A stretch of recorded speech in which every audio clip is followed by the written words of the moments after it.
झिम्बाब्वेला इतक्या रन्स आणि इतक्या विकेट्सनी हरवा आणि सेमीफायनलचे तिकीट मिळवा, तर भारताची टीम असे जाणार सेमीफायनलमध्ये.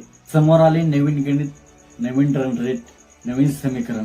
तर झिम्बाब्वेला किती धावांनी पराभूत केल्यानंतर आणि किती विकेट्सनी आणि किती ओव्हर्समध्ये सामना जिंकल्यानंतर भारताचे नेट रन रेट हे प्लसमध्ये येईल आणि भारत सेमीफायनलमध्ये पोहोचेल, हे संपूर्ण आपण या व्हिडिओमध्ये जाणून घेणार आहोत. तर मित्रांनो, मी आहे सोमनाथ सरगर, आपण पाहतात क्रिकेट मराठी. तर मित्रांनो, साऊथ आफ्रिकेने भारताचा 76 रन्सने पराभव केला आणि वेस्ट इंडिजने झिम्बाब्वेचा 107 धावांनी पराभव केला आणि वेस्ट इंडिज ग्रुप ए मध्ये पहिल्या क्रमांकावरती आहे. वेस्ट इंडिजची नेट रन रेट हे प्लस 5.350 इतके आहे, तर साऊथ आफ्रिका दुसऱ्या क्रमांकावरती आहे. तर साऊथ आफ्रिकेची नेट रन रेट हे प्लस 3.850 इतके आहे. तर भारताला आता भारताचे नेट रन रेट मायनस 3.800 इतके आहे. तर भारताला नेट रन रेट प्लसमध्ये आणायचे असेल तर त्यांचा सामना जो आहे तो झिम्बाब्वेवर. तर भारताने प्रथम बॅटिंग केली, तर भारताला 170 रन्स करून 97 रन्सवरती झिम्बाब्वेला ऑल आउट करावं लागेल.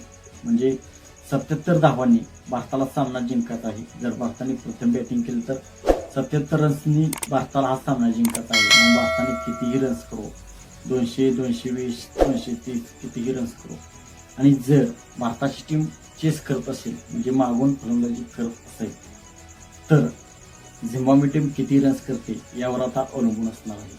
जर झिम्बाब्वेच्या टीमने 101 रन्स केल्या तर भारताला ते 101 रन्स 7.1 ओव्हरमध्ये चेस करायचे आहेत. जर झिम्बाब्वेने 121 रन्स केल्या तर भारताला त्या 121 रन्स 8 ओव्हर 4 चेंडू मध्ये त्या धावा चेस करायच्या आहेत. जर झिम्बाब्वेने 141 धावा बनवल्या तर भारताला त्या धावा 10 ओव्हरमध्ये चेस करायच्या आहेत. 161 धावा बनवल्या तर 11.3 ओव्हरमध्ये त्या धावा चेस करायच्या आहेत.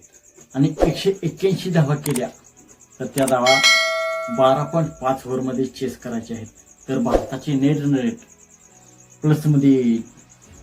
आणि जर वेस्ट इंडिज आणि साऊथ आफ्रिकेच्या नेट रन रेटची भारताला बरोबरी करायची असेल तर वेस्ट इंडिजलाही अशा प्रकारे पराभूत करावे लागेल, तरच भारताची टीम वेस्ट इंडिज आणि साऊथ आफ्रिकेच्या नेट रन रेटची बरोबरी करेल.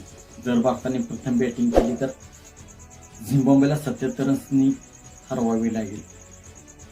तर असे असणार आहे भारताचे समीकरण.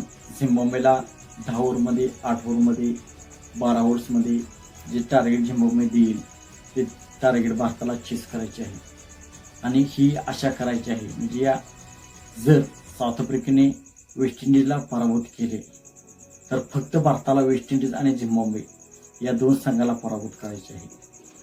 तर असे असणारे भारताचे सेमीफायनलचे समीकरण. मित्रांनो, आपणास काय वाटते, भारताची टीम सेमीफायनलमध्ये प्रवेश करेल का? आपणास काय वाटते आपण कमेंट सेक्शनमध्ये सांगा. मित्रांनो, आपणास व्हिडिओ आवडला असेल तर लाईक करा आणि अशाच क्रिकेटच्या मराठीतून अपडेटसाठी आमचा यूट्यूब चॅनल सबस्क्राईब करा.